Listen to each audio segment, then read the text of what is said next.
So they used to convict people by just bite marks because they thought it was similar, like without even checking DNA. They would just assume, oh, this looks like the same kind of bite mark. And then you can face the death row.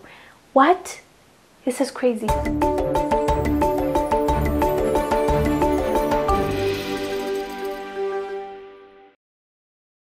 Hello fam, welcome to the African Diaspora News channel. I am Wengizelalam bringing you this report. Today's report comes from Mississippi. The police arrested him because they thought he has arred and killed this 80-year-old white lady. And their only evidence was bite marks. Face to Face Africa reported a black Mississippi man who was convicted of and murdering an 84-year-old white woman and sentenced to death in 1994 has been exonerated after the state Supreme Court discredited bite mark evidence that was used to convict him. In a statement, the Innocent Project, who represented Eddie Lee Howard, said their client was cleared of the crime based on new forensic opinion pertaining to bite marks, as well as strong alibis and new DNA tests that were conducted on the crime scene evidence. The blood and DNA samples taken from the murder weapon did not tie Howard to the murder. According to CNN, Howard was convicted of the murder after a doctor testified the bite marks found on the body of the victim, Georgia Kemp, matched Howard's teeth. In August, the Mississippi Supreme Court, however, ruled that the bite mark comparison were not substantial enough to link Howard to the murder, writing that an individual perpetrator could not be reliably identified through bite mark comparison.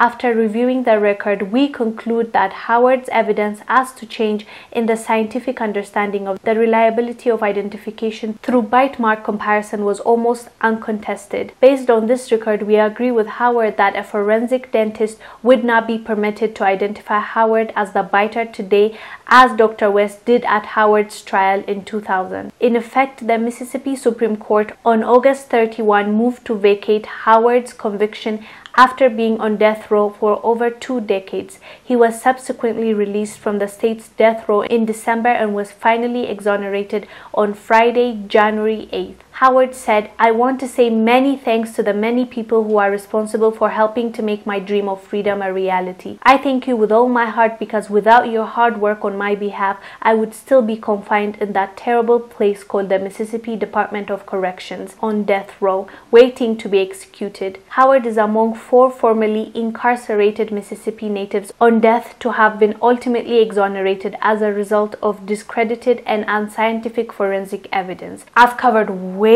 too many stories like this.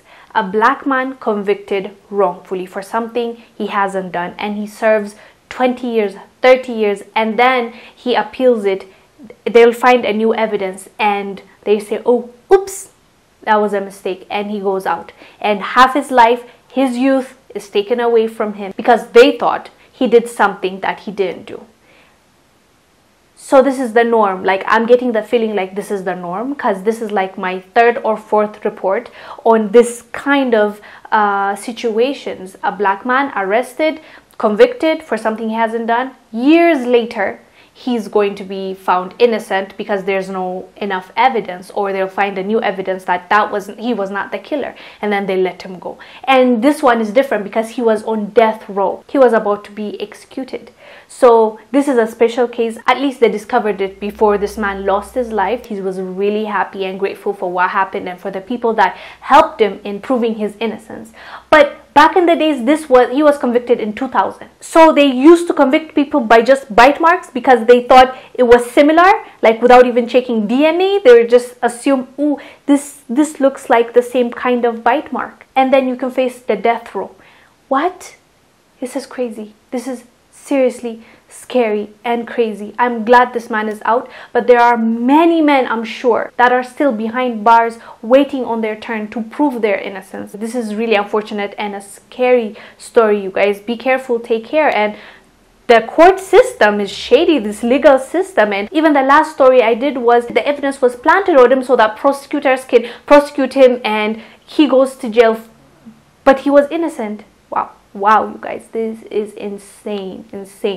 But he's out now. We're thankful for that. Hope he sues whoever it is, the state or the prosecutors. I don't know who they are, because the last report I did was the man sued and got over $7 or $9 million as a settlement. So I hope this guy gets that settlement as well, because they wasted his youth and took away a really precious time that he could have done so much, his youth, you know.